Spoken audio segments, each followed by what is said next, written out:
1. A thief since the cradle.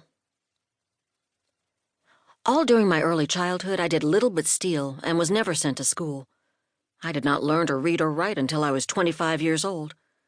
If my stepmother brought me to a place where many persons congregated and I was slow in getting pocketbooks and other articles, she would stick a pin into my arm to remind me that I must be more industrious. If a pin was not convenient, she would step on my toes or pinch me when occasion made her think I was in need of some such stimulant. Sophie Lyons, Why Crime Does Not Pay. The day after Christmas, 1855, a sailing ship by the name of von Stein arrived in New York Harbor from Bremerhaven, a port city along the North Sea coast of Germany. Most of the passengers, including a little girl named Sarah Sophie Van Elken, traveled in steerage on the cheapest ticket. 4 days before the boat landed, Sophie turned 8, but there were no presents or sweets to celebrate her birthday. An unusually pretty child, with gray eyes and long curly brown hair, she clung tightly to the hand of her 6-year-old brother Meyer as they made their way down the gangplank to dry land.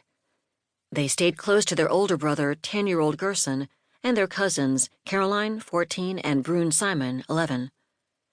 Exhausted, hungry, dirty, and cold, they were anxious to get off the ship, yet happy to have made it alive to the country they hoped to call home.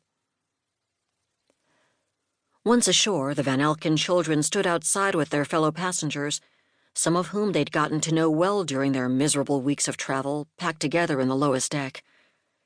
After what seemed like an eternity, the children entered the doors of the Immigrant Landing Depot, an enormous oval-shaped building at the southern tip of Manhattan that served as America's new immigration center. Originally built as a military fort in the early 19th century and later used as an entertainment venue, it now saw Irish and German newcomers to America pouring through its doors every day. As soon as federal immigration officials determined the children were free of disease, they were allowed to enter the country as newly minted American citizens. They then headed north on the crowded streets of Manhattan to locate their parents, Jacob and Frederica, who were living somewhere on the city's Lower East Side.